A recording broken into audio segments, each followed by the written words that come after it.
Vazhdimisht ka përpjekje nga Shtetet e Bashkuara të Amerikës për të arritur një akord me Iranin në fushën e pasurimit të uranumit, por edhe në 3 fusha të tjera të rëndësishme. Cilat janë këto kërkesa, zoti Demiraj, dhe pse nuk arrit, pse është kaq e vështirë të arrihet një marrëveshje me Iranin? Është e vështirë për shkak se NPT-ja, Nuclear Proliferation Treaty, është një nga çështjet kryesore të cilat Shtetet e Bashkuara të Amerikës, por dhe Perëndimi, kanë vite që ushtojnë presion që të mos shtohet numri i vendeve që posedojnë armë nukleare, për shkak të rreziqeve dhe kërcënimeve dhe pa aftësisë pastaj për të përballur me ta. E qartë.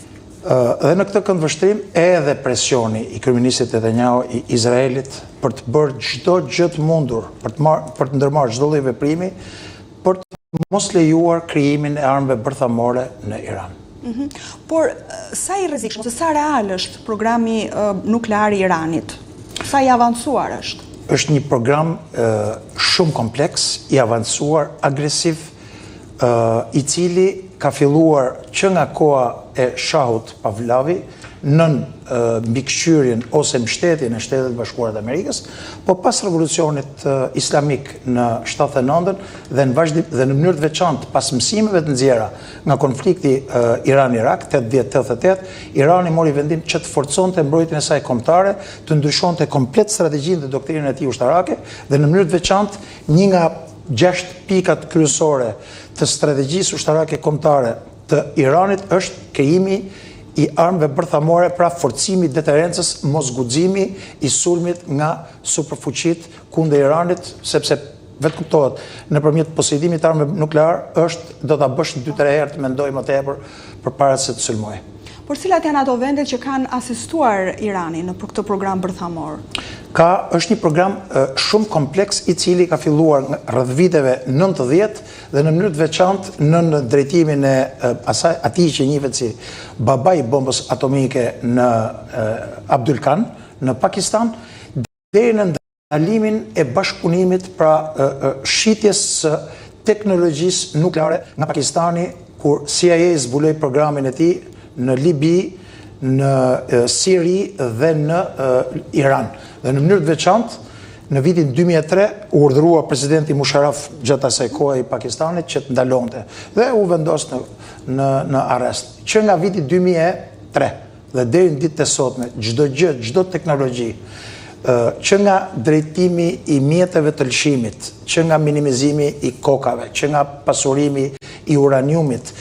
krijimi i centraleve të plutonimit, dhe jo vetëm, i gjithë bashkëpunimi midis këtyre vendeve konsiston në Korenë e Veriut. Ku shkencëtar të Iranit, të cilët drejtojnë programin nuklear, kanë qenë prezent të gjitha testet nukleare, mbi toksore dhe nën toksore. Po, zoti Demiraj, cilat janë komplekset kryesore të pasurimit të uranumit në Iran dhe sa të rrezikuara janë ato në rast se do të kishte një sulm nga Izraeli, për shembull? Irani, bazuar edhe në mësimet e nxjerra të 80-88-s, ka bërë me shumë zgjuarsi, ka krijuar një program nuklear i cili konsiston në 2 lloje: civili, i cili është i ligjshëm, dhe ushtaraku, i cili drejtohet nga SPND-ja, që është një super drejtori e cila shpenzon rreth $10 miliard në vit për të shpërndar, për të krijuar të gjitha facilitetet, dhe në këtë këndvështrim 3 janë drejtimet kryesore. Pari është komanda hapësirës, e cila drejtohet nga Amir Hajizadeh, i cili drejton të gjitha njësitë e dronëve, raketave balistike, fabrikat e prodhimit, shërbimet sekrete që mbikëqyrin këto. Së dyti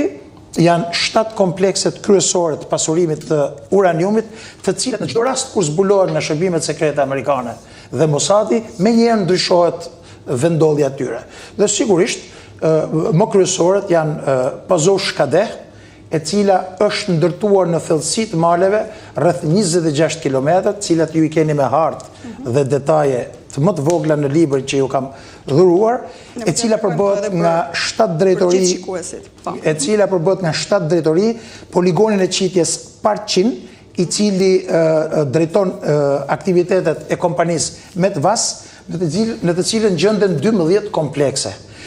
Ajo që vlen theksohet është se i gjithë programi i këtyre bazave raketave të prodhimit të tyre, rreth 42 baza raketash. Të gjitha janë të shpërndarë në 10 kilometra dhe çdo gjë që është mbi tokë është për rast për contingency plan, për rastet të papritura, të gjitha fabrikat dhe uzinat të cilat ndërtojnë